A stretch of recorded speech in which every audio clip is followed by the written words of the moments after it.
Another expedition is over. This is the first time we've had so many results. In this world, everything is not at all as it seems to us. Things have finally fallen into place. It's not for nothing that I spent so much energy on this trip.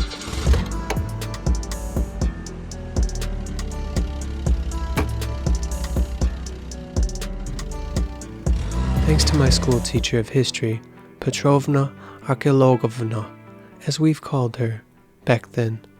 For her pep talk at graduation, everything happened that way with her light hand, the history department, as I planned.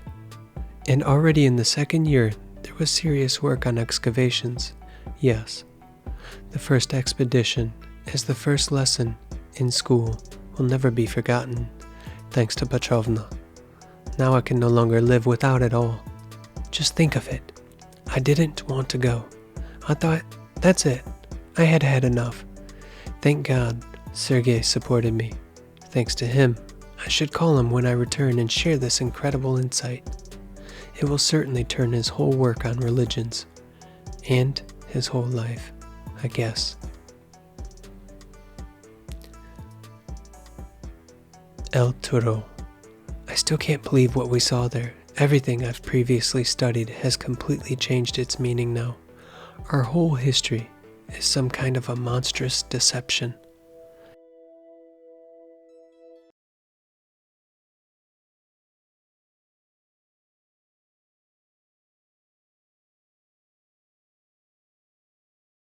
Sergei, hey buddy, yeah, I'm back. Can you come over? There's some news on your subject. Yeah, better now. I'm just passing through. I'm leaving tomorrow. Right now? Yes. Yes. I'll be waiting. Well, Mishka has arrived. He's been halfway around the world already. He's strange. No family. No home. He always wanders around the world, looking for something. Yeah, we dreamed of expeditions together in high school. I changed my dream, became an armchair scholar, digging into religions. And he managed to do it. What had he dug up if he made me come all the way across the town in the middle of the night? I'm very curious.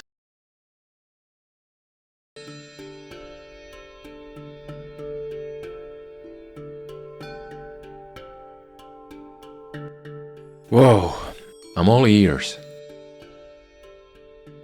I've seen enough pictures. What is it this time? Judging by your look, it's something special. When will you present me with your book? Soon. It's already in print. Good news. I'm waiting for it with an autograph. For sure. Is that why you dragged me out of bed in the middle of the night? Don't hurry. This is a serious issue. I'm going to break your ideological and historical foundation. Wow. What you're going to shatter? My throat is dry from such a start. Get ready. So? Have you seen this?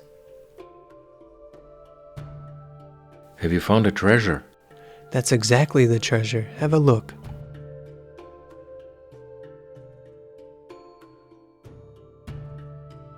Have a look. I don't see anything. Squint your eyes.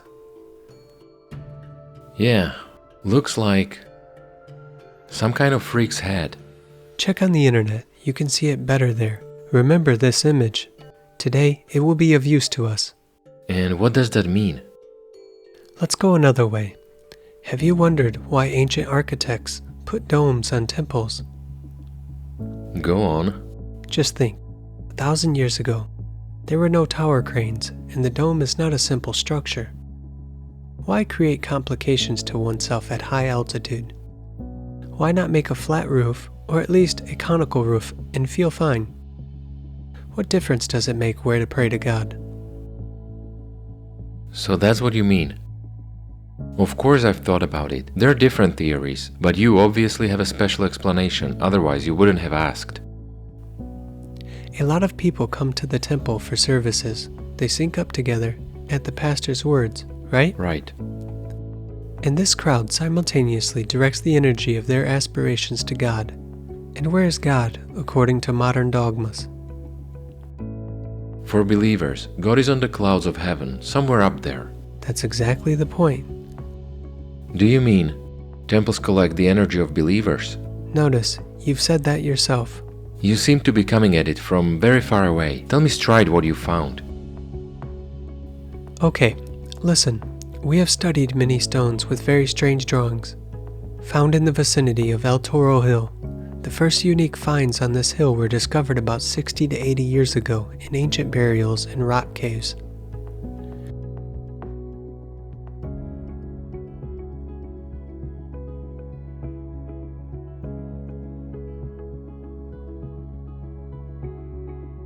They were discovered not by archaeologists, but by local, kind of, farmers.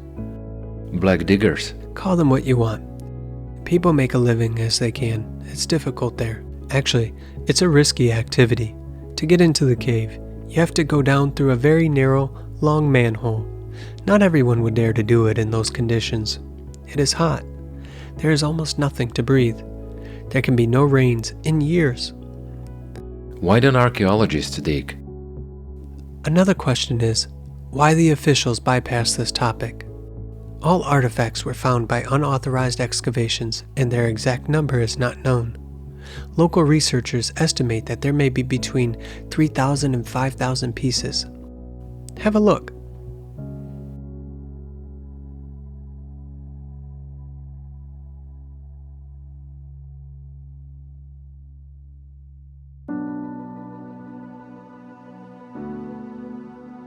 Very strange images. Can you show more?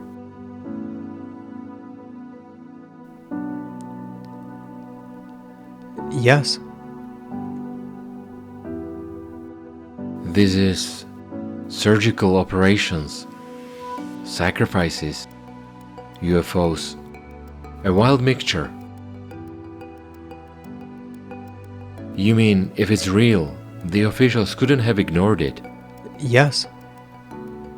So maybe this is really a remake to attract tourists. Everything is very plausibly depicted. Carbon analysis showed that the stones are real artifacts. They are made of jasper, steatite, nephrite, and lapis lazuli on a very high technological level.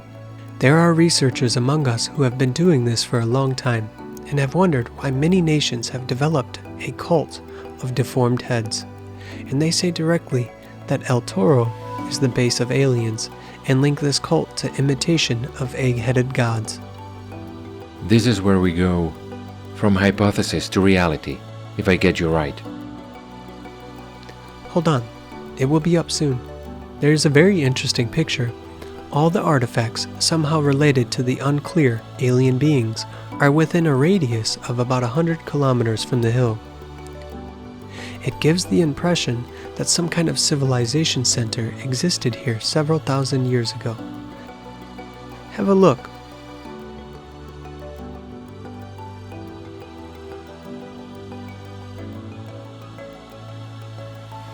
What will you say to that? Is this what you think a civilization center looks like?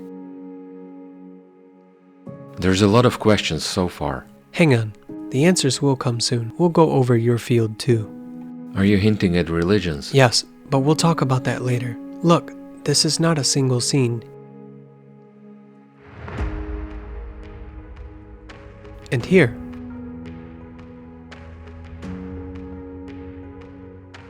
Do you remember the Old Testament? The sons of God saw that the daughters of humans were beautiful, and they married any of them they choose. Yes, exactly. Only, it is said about the time of Atlantis. Genetic experiments were conducted back then too, which resulted in the current human races. What do you mean too? Do you mean the Apexians did genetic experiments to crossbreed two different species, human and reptiloid? Exactly. El Toro stones show even such details as the birth of half-breeds from Earth mothers. Here it is.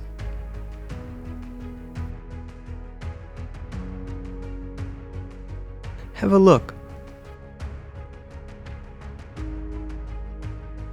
It turns out that the love for genetic experiments is present at every new round of development of human civilization, which is why the question of the Nephilims is still haunting many researchers to this day. The subject is yours. There's plenty of that kind now.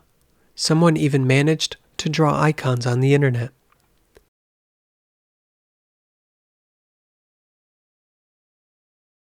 Right. My mother-in-law gave my son a t-shirt with such a handsome face on it. My son likes it. But I'm not mad at her. She has her right. Like this. Yes. Someone is deliberately opening the Overton window. You know my attitude to this question, but I have to say that the subject of UFOs has never been closed in the history that we can see. Let's take the same medieval painting. Let me hold the steering wheel.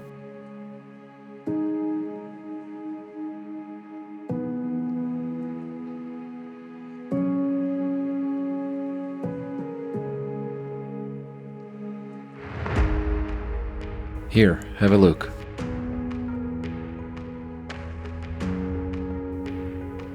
We may not dig so deep. On the internet, there are plenty of images of coins with creatures similar to those from the El Toro stones. These coins bear the dates of the 1930s, which is exactly the time when the Vril Society existed in Nazi Germany, whose members, as the same Goodrich Clark writes, were in active contact with aliens and allegedly even received designs for flying saucers from them. The authenticity of these coins is out of the question, but I will repeat my thesis. Someone is vigorously promoting this topic.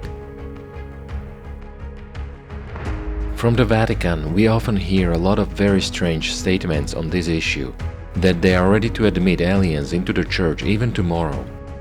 Jose Funes, a 45-year-old Jesuit priest, who is head of the Vatican Observatory and a scientific advisor to Pope Benedict, claimed in an interview with Reuters that the human race could be the lost sheep of the universe and called aliens brothers. But I don't understand where you're going with this. We're getting closer. Let me get you some boiling water.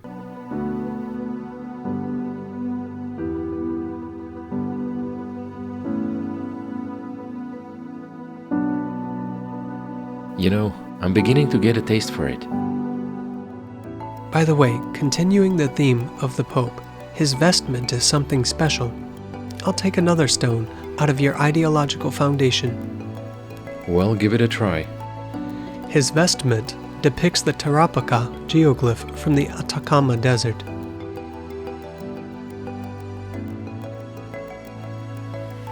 Doesn't it remind you of anything? Of demons on artifacts from El Toro Hill? Yes. Do you understand? Not yet, but the mere fact that there's an alien on the high priest's clothes says a lot. I can't even imagine what it means yet. Obviously, for a figure of such a level as the Pope, there are no accidents in the clothing, signs, and symbols which adorn them. You're going the right way, comrade scientist. Soon, you'll get this picture in all its glory. What is the central religious rite in all Christian churches? The Eucharist. A person is given bread, the flesh of Christ, and the red wine, his blood. The important thing is not that the person eats and drinks that. The important point is that he consciously sets himself up to eat the flesh of Christ and drink his blood. Eating the flesh and drinking the blood of Christ. Where does that come from? The rite of the Eucharist itself was supposedly by the priest of God Melchizedek, king of Salem, who brought out bread and wine, blessed it and said, "Blessed be Abram by the God Most High, creator of heaven and earth." The crucifixion is referred to the sacrifice of Isaac, whom Abraham must have offered to God. But God took pity and replaced Isaac with a lamb. Christianity made Christ into this sacrificial lamb. He allegedly came to earth only to be crucified. In this direction, modern humankind has gone to extremes. I have seen a toy on the internet which is called Crucify Jesus Yourself. You can check it. Total dehumanization. This is another stroke to the picture I want to present to you today. Let's get back to the topic. So, we trace two thoughts: blood sacrifice and eating of flesh. We found the first one in the origins of the Jewish faith. And as for the second one, we will have to do a little circle. As you know, the voodoo religion is popular in Latin America. The blackest voodoo ritual is to eat the flesh of your defeated enemy and drink his blood in order to gain his power. There are many rituals of such kind around the world, and not just by voodoo. Have a look.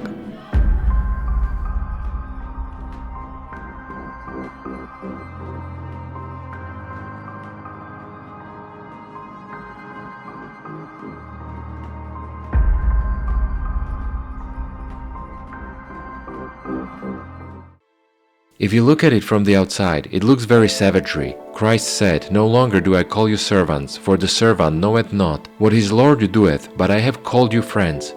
And every Sunday, a great number of people all over the world eat the flesh of the one who called them friends, even if symbolically.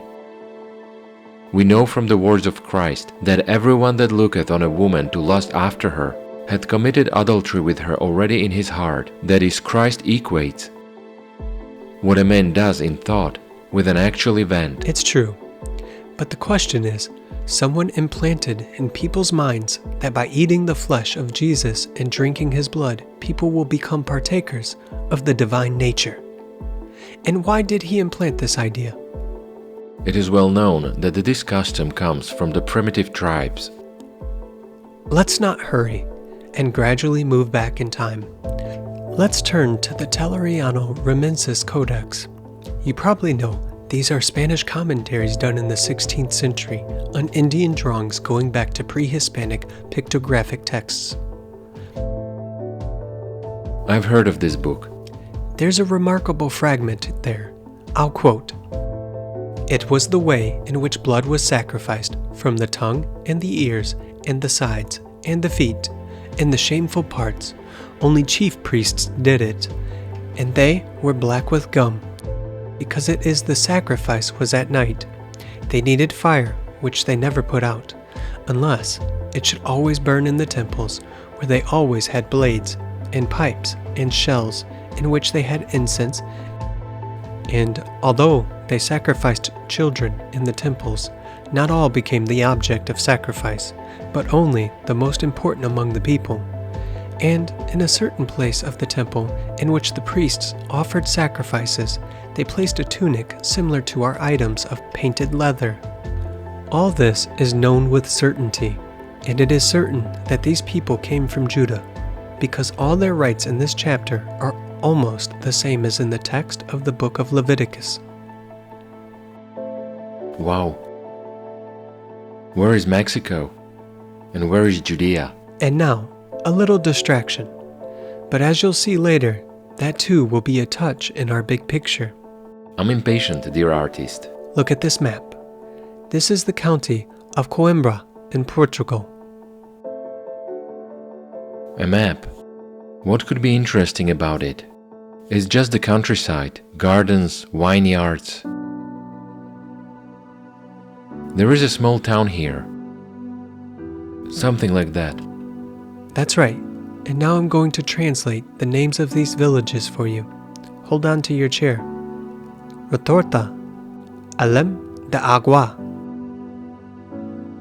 Embryo Vault, Embryo Keeper, a River of Jeans, a Jewish port, embryos,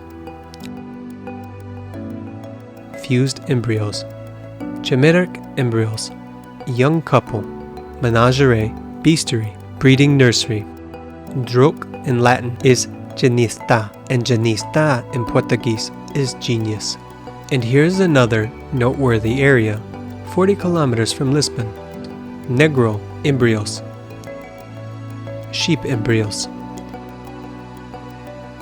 zebra embryos. Our Mistress, Our Lady so-called of embryos. Pour me some more boiling water. I need to take a break and think it over. The kettle's already cold. I'll put it on warm. How is it? It's amazing. How can it be? The villages I looked at have these names for 300, 500 years. But who knows how old they are in reality? That's what I mean. You know, I'm beginning to like this infusion. It's going to be a lot more than that. I definitely like it. It seems to have settled down. Let's move on. Now look at this drawing from the Borgia Codex, in which the god of the south side, rain, thunder, and fire, Tlaloc, and the goddess of living water, Chalchutulikwe, create a human being from two kinds of chromosomes. Now you can say fantastic. As you can see, genetics is not a modern science. It was well known in ancient times, and not just known, but widely used in practice. But it is not a tale yet, brother. The major story lies ahead. Yes. I see. I didn't come for nothing. Go on. There's only one step left, and you'll see the whole picture. For me, that step was one program. I've been following this channel for a long time, and I can say everything they say is confirmed, but you can see for yourself. Here's an excerpt from that program. Igor Mikhailovich, why did they use such a method? Why exactly the establishment of religion? What for? All right, let's consider it. Let's consider a planet, doesn't matter which one, has been colonized. There are intelligent beings there. However, those beings are not only spiritualized, they are also soul-filled. Hence, they are a source of a lot. What has to be ensured? So that they pass on anti-alot to the Apexians, because you and I also discussed In the previous video, yes. in the previous video that it is the most valuable currency in the universe. In fact, this is true, friends. There is nothing more valuable. And for people to voluntarily give it away, something has to be invented, where people get emotional and gather together. Shows, sports events, Yes, exactly. some concerts. You won't arrange them every day. Is that logical? It is. In order to agitate the crowd. Yes, sort of massively. Moreover, it becomes boring and doesn't provoke such emotions if you watch it every day at home. Again, a person watches a concert, comes home, and doesn't feed the Apexians anymore, right? Yet a human was supposed to generate anti-alot all the time and invest his attention or pass it on to their treasury. And in order for him to do that, they had to invent something that would make him give it away all the time, like a cow gives away milk 2 or 3 times a day. Voluntarily, and so that he would want to do that. While in this case, there is a Homo sapiens, and he should do that voluntarily. Yes, he may be held under fear and emotions, but any fear becomes boring, and eventually, if you scare a person too much, he will stop being afraid and will put up with it. He will again stop giving his attention. So what is necessary? Well, considering the level of their development, the Apexians had already colonized millions and millions of planets by that time. And naturally, they had developed methods of working with humanoids like us, right? So they took the simplest option. They elevated themselves to the rank of gods, established a religion, and obliged everyone to pray to them. And not just to pray, but to assiduously pray several times a day and to attend temples every week. Again, we can see domed temples dating back to those times, right? Megaliths and many other structures that have remained since those times. Why do those structures have such a shape? Well, that's physics. It is banal physics. Therefore, many people know and understand that.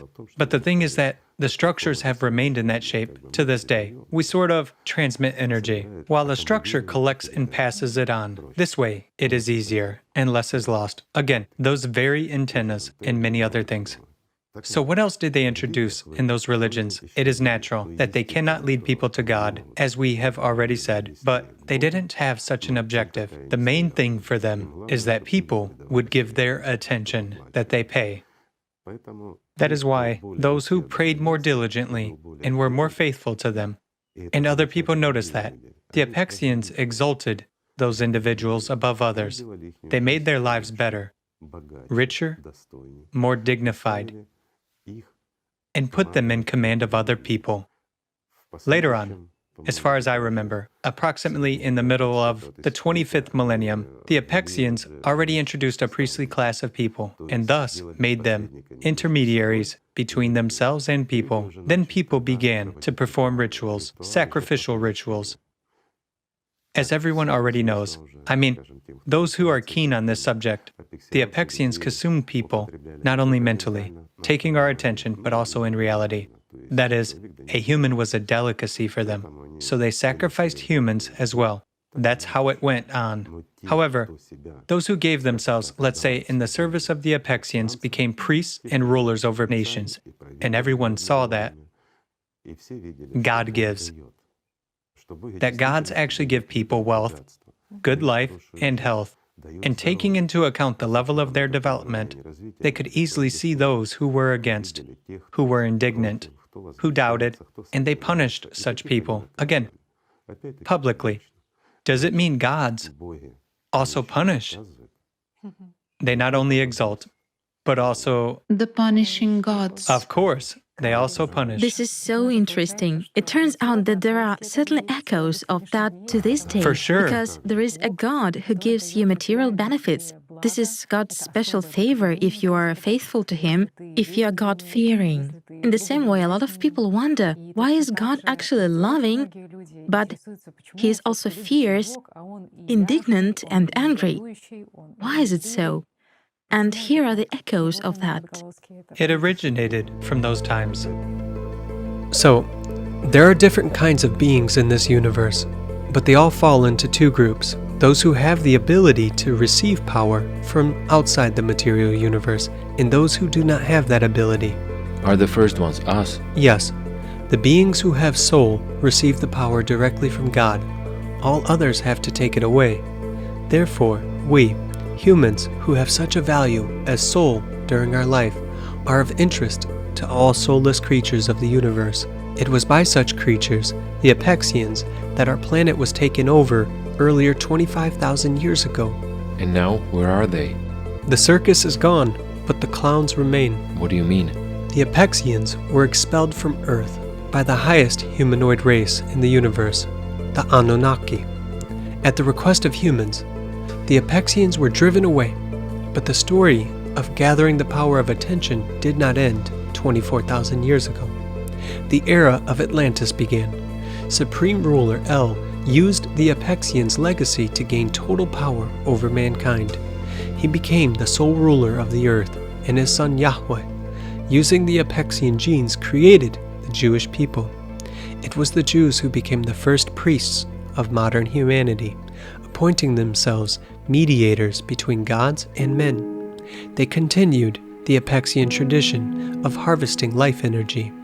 Since then, humanity has been used in the dark through the system of religions. After all, religion teaches us to ask for material goods from God and to direct our requests outward. When people do this, they burn up the power they should be directing toward their own salvation. Do you remember what Christ said about where to turn your prayer? The kingdom of God is within you. Exactly. Do you understand now?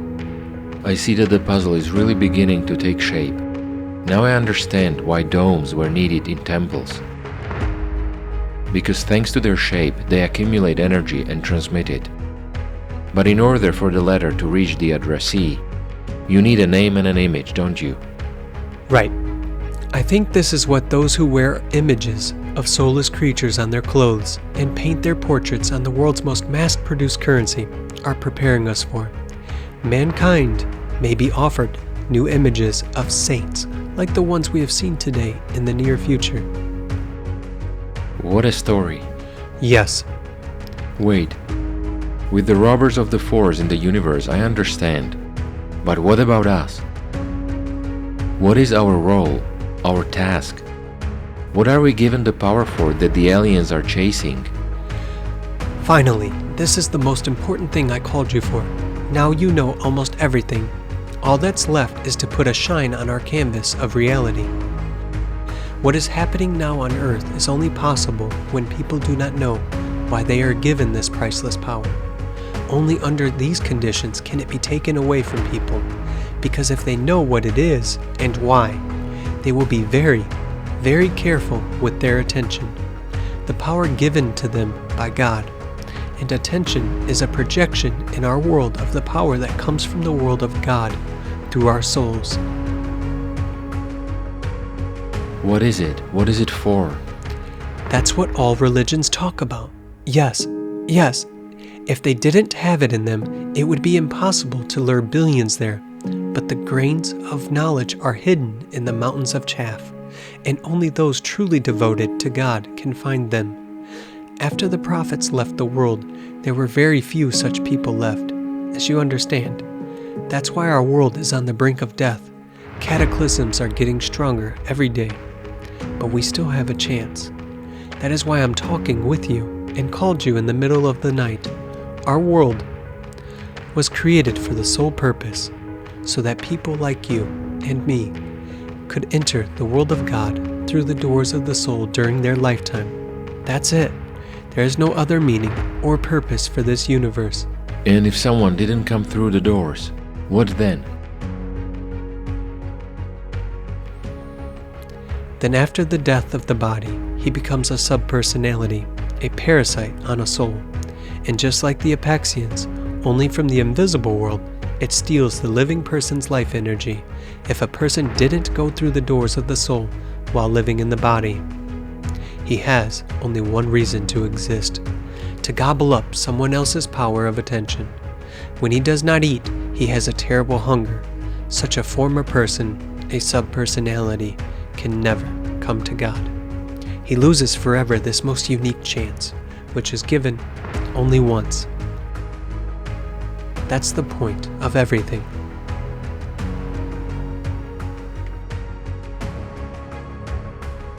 You know, I think I'll go.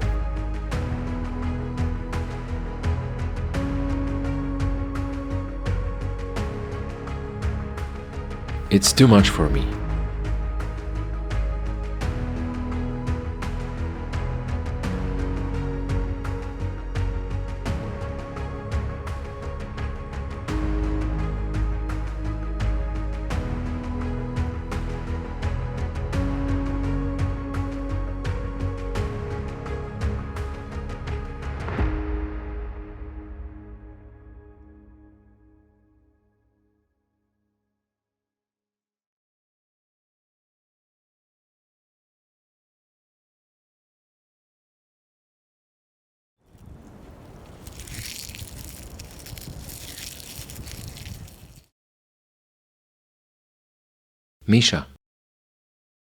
Misha, I got it. Listen. I've been studying religions all my life and I've never seen this. A man is like a fallen leaf if he doesn't know why he came into this world. The wind carries him wherever it wants. And then he becomes ashes. And that's it.